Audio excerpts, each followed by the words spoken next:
Hello, c'est Mia de Positive Mind Attitude.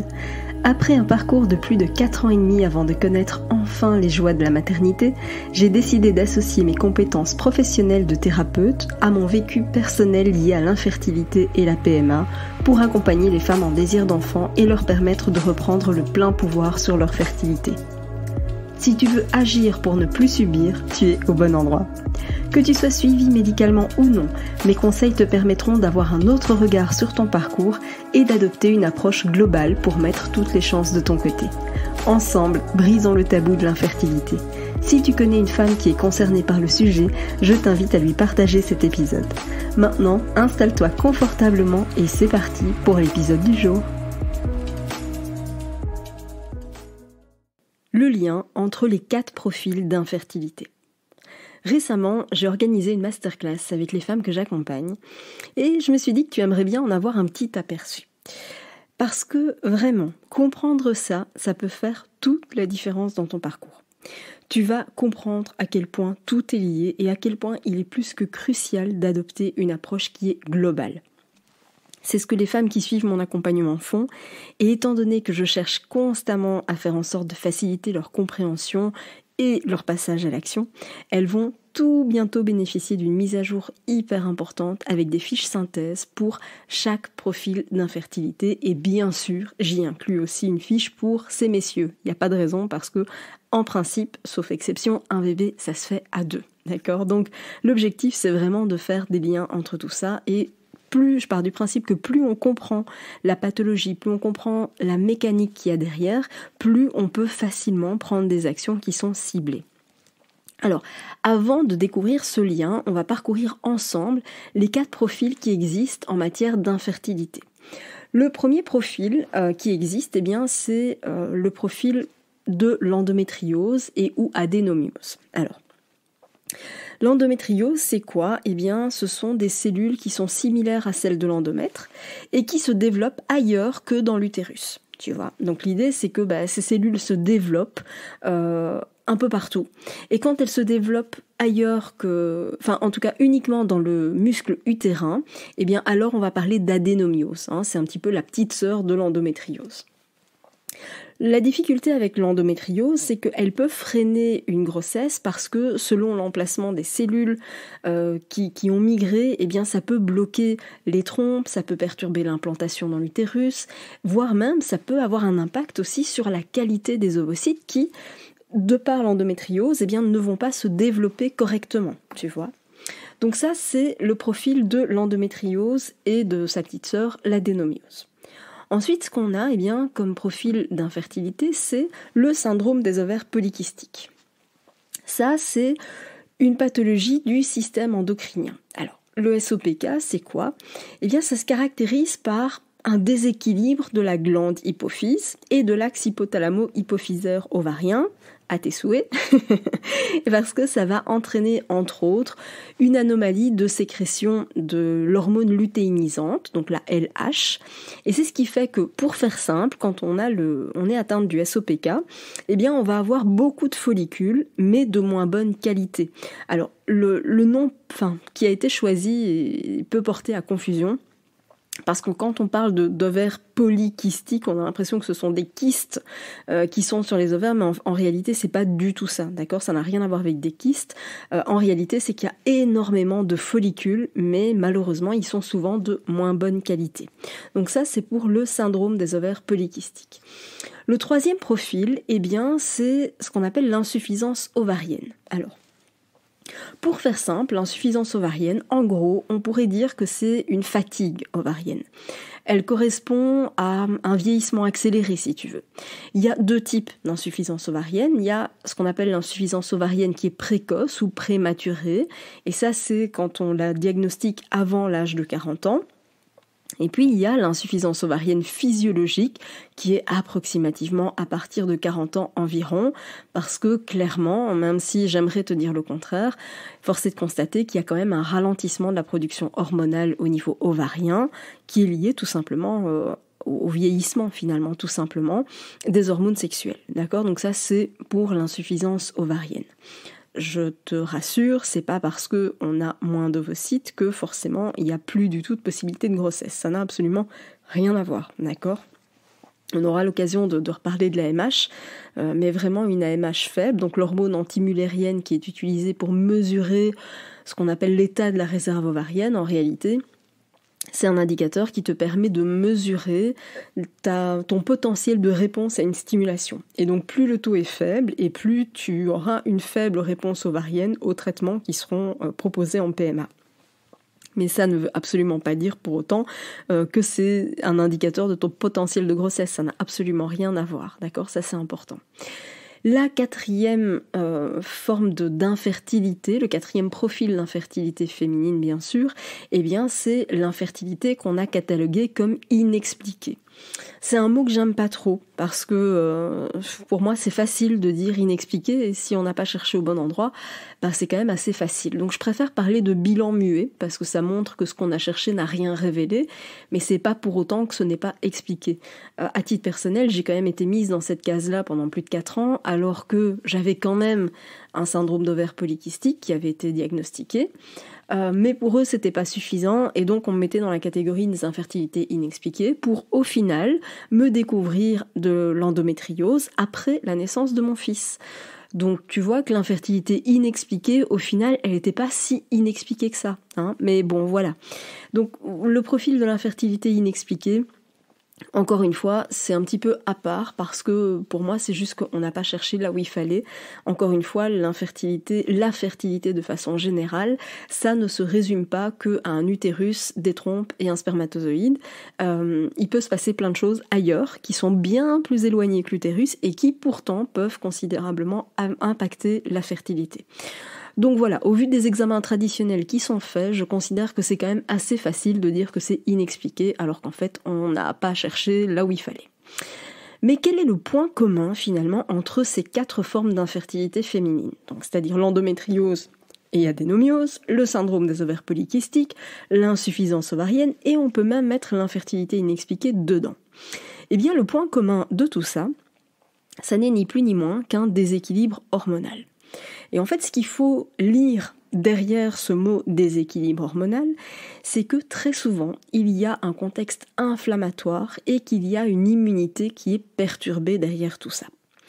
Et le facteur commun, eh bien, il n'est ni plus ni moins que le stress. Alors, ne me fais pas dire ce que je n'ai pas dit, d'accord ? Je n'ai pas dit que le stress empêchait toutes les femmes de tomber enceintes. C'est pas ça que je dis, d'accord ? Et on va parler exactement aussi de quel stress, parce que je voudrais pas faire d'amalgame.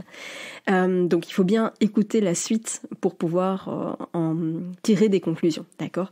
Donc, le facteur commun, c'est le stress. Pourquoi le stress ? Eh bien parce que, en gros, c'est lui qui va venir perturber tout le dialogue qui est censé avoir lieu sur l'axe fertilité, c'est-à-dire l'axe hypothalamo-hypophysaire-ovarien. De façon simple, on est censé avoir un dialogue entre le cerveau et les ovaires, d'accord ? Le cerveau, et même plus précisément l'hypothalamus, il est censé envoyer l'ordre initial. D'accord ? C'est lui qui envoie le go, si tu veux, pour la production hormonale. D'accord ? Donc ça, c'est vraiment l'hypothalamus. Une fois que l'hypothalamus a joué son rôle, c'est l'hypophyse qui va prendre le relais. Et l'hypophyse, qu'est-ce qu'il va faire ? Lui, il va lancer véritablement la production hormonale. Et les ovaires sont censés confirmer la bonne réception des infos et ils sont censés travailler aussi à leur tour. Il y a un principe de rétrocontrôle, si tu veux, ça ne fonctionne pas que dans un sens, ça fonctionne en aller-retour, si tu veux. C'est vraiment un courrier qu'on envoie et on reçoit l'accusé de réception derrière. Tu vois, c'est un petit peu ça, le principe. Et le problème de ce stress, eh bien, il va venir totalement court-circuiter ce trajet-là. Pourquoi ? Parce qu'il va détourner les ordres de mission, en gros. C'est au niveau de l'hypothalamus que ça se joue, le stress. Et donc, le problème, c'est que l'hypothalamus, c'est lui qui est à la base de tout. C'est lui qui est censé envoyer l'ordre initial. Alors, s'il l'envoie pas, ou pas correctement, ou insuffisamment, eh bien, le reste de la chaîne ne suit pas. Ça va entraîner de ce fait, un contexte inflammatoire, une immunité perturbée et donc forcément un déséquilibre hormonal. Mais attention, quand je parle de stress, je parle pas que le stress de la journée par exemple. Oui, bien sûr, ça peut jouer un rôle, évidemment, mais pas que. Il y a plusieurs formes de stress. Il y en a 3. Les 3 types de stress, eh bien, le premier, c'est le côté émotionnel. C'est vraiment un stress émotionnel. Ça va être des émotions qui sont drainantes. J'aime pas dire émotion négative parce que une émotion n'est ni positive ni négative. Une émotion, elle vient t'envoyer un message. Et le message, il est neutre. Après, c'est l'interprétation qui fait que c'est positif ou négatif, mais c'est pas l'émotion en tant que telle. D'accord ? Donc, il y a des émotions qui sont drainantes parce qu'elles vont tirer ton énergie vers le bas. Quelles sont ces émotions drainantes ? Eh bien, c'est la peur, l'anxiété, la colère, tout ça, évidemment. C'est aussi les remarques maladroites, évidemment, qui vont entraîner des émotions drainantes. C'est la peur de l'inconnu, tu vois. Il y a énormément de choses, et tu te doutes que quand on est confronté à l'infertilité, ces émotions drainantes, on en a énormément. Les remarques maladroites, on en a énormément. L'inconnu, on est en plein dedans, parce que on ne sait pas à quelle sauce on va être mangé quelque part au niveau de la PMA. On découvre, on s'informe, c'est pas forcément comme ça qu'on s'imaginait les choses, on s'attendait pas à un suivi de cette façon, etc., etc. On a peut-être jusqu'à maintenant eu l'habitude d'un suivi médical avec son propre médecin, son gynécologue, etc. Et puis là, finalement, on se retrouve un peu comme dans une usine où on enchaîne les consultations et où on a l'impression de se sentir comme un numéro avec des gens qui connaissent à peine le dossier. Ça arrive. Et donc vraiment, au niveau émotionnel, c'est quand même vachement chaud. Donc oui, ça engendre un stress émotionnel important. Ensuite, il y a un stress physique. Alors, qu'est-ce que j'entends par stress physique ? On va sortir évidemment de ce côté purement émotionnel parce que on va alors parler de ce qu'on appelle le stress oxydatif. C'est ce qui va venir ralentir le fonctionnement de tes cellules. Ça va se faire à travers une mauvaise alimentation. Mais quand je dis mauvaise alimentation, c'est pas parce que tu manges forcément des fast-foods, des sodas, etc. Pas uniquement, mais bien sûr que ça ne va absolument rien arranger. Mais c'est parfois une alimentation qui n'est pas adaptée. Une alimentation qui ne contient pas ce qu'il faut, qui n'est pas forcément pro-fertile. Tu vois, donc ça peut dans certains cas entraîner un stress physique. L'activité physique intense aussi, oui, l'activité physique c'est super bon, mais le faire de façon trop intensive, eh bien non, c'est pas bon pour la reproduction, d'accord ? Alors quand je parle d'activité physique intense, c'est généralement une activité qu'on exerce plus de 3 fois par semaine, c'est considéré comme étant une activité physique intense, d'accord ? Mais on peut aussi avoir un stress physique, donc un stress oxydatif qui est lié par un rythme de travail en décalé, avec des horaires de nuit, ce genre de choses, tu vois, tout ça, ça va vraiment épuiser ton corps. Donc quand je parle de stress physique, c'est vraiment ça, c'est quelque chose qui va venir épuiser ton corps. Et enfin, on va avoir un stress qu'on va considérer comme étant environnemental, et ce stress-là, eh bien, c'est tout ce qui est lié aux perturbateurs endocriniens. D'ailleurs, si tu veux en savoir plus sur le stress, parce que c'est vraiment un sujet important, je t'invite à découvrir ou à réécouter, évidemment, si tu l'as déjà fait, l'épisode numéro 8 de ce podcast, parce que on parle du stress de façon beaucoup plus importante. Alors, clairement, encore une fois, quand je te parle de stress, je ne te dis pas que c'est lui qui va t'empêcher absolument d'avoir un enfant. Ce n'est pas ce que je dis. Il y a évidemment des personnes qui sont très stressées et qui y arrivent. Et pour autant, ces personnes stressées qui réussissent à avoir des enfants, c'est qu'il y a eu un équilibre hormonal qui était malgré tout propice à la mise en route d'une grossesse. À partir du moment où tu as une pathologie qui est l'endométriose, l'adénomiose, le SOPK, l'insuffisance ovarienne, ou même qui a une infertilité inexpliquée parce que tu essayes mais ça ne vient pas, ça montre qu'il y a de toute façon un déséquilibre hormonal quelque part. Tu vois ? Et ça, c'est important de s'en rendre compte parce que c'est vraiment le point commun entre toutes ces formes d'infertilité. La bonne nouvelle, c'est qu'on peut changer les choses. Et c'est vraiment ce que j'apprends aux femmes que j'accompagne, c'est de pouvoir faire un lien entre leur pathologie, qui a été diagnostiquée, leurs émotions, parce que chaque émotion est reliée à un organe, c'est quelque chose qu'on apprend en médecine traditionnelle chinoise, et c'est aussi pour ça que j'explique la signification émotionnelle des pathologies. C'est vraiment pour beaucoup d'entre elles une énorme prise de conscience. Et puis bien sûr, il y a aussi tous les facteurs externes potentiels. Et donc c'est vraiment intéressant de faire le lien entre tout ça. Je discutais récemment avec une personne que j'accompagne au sein du coaching éclosion. Et en fait, en discutant avec elle, on a fait le lien, mais ça m'a rendu dingue parce que ça fait plus de 5 ans qu'elle est dans ce parcours. Et en 5 ans, personne n'a fait le lien entre les pathologies qu'elle avait déjà pu avoir. Et en fait, le point commun, c'était évidemment un déséquilibre hormonal. C'est lié au foie. Tout se rapporte en permanence à cet organe-là. Et au niveau de la PMA, personne n'a jamais cherché du côté du foie. Donc ça fait une piste à explorer pour elle. Et je suis archi convaincue qu'ils vont finir par trouver quelque chose. Et en tout cas, le fait de le savoir et de le travailler, elle, de son côté, elle va pouvoir faire attention à plein de choses. Et je suis sûre et certaine que ça va finir par fonctionner d'ici pas longtemps. Tout est lié quelque part. Et quand on comprend la logique et qu'on va chercher un peu plus loin, on se donne mais infiniment plus de chances de mettre enfin en route cette grossesse. Et tu vois, c'est un truc qui me rend dingue parce que souvent on enchaîne les FIV mais sans aucun résultat.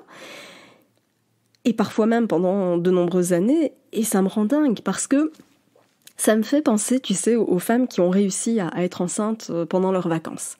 Et là, qu'est-ce qui se passe? C'est que tout le monde va leur dire « Ah, mais tu vois, c'est parce que t'y pensais trop, t'étais trop stressée, etc. » Mais c'est n'importe quoi. La réalité n'a absolument rien à voir avec ça.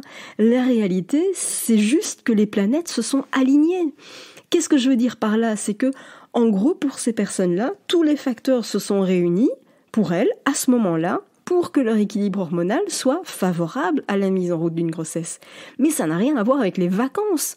Alors ok, il y a peut-être eu un contexte qui a contribué à favoriser cet équilibre hormonal, et ça, j'en suis bien consciente.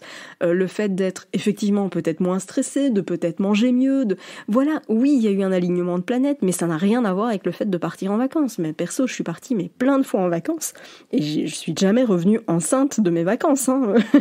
Donc rassure-toi si c'est ton cas, toi aussi. Donc vraiment, ce que je veux t'expliquer par là, c'est que c'est tout un contexte, tu vois.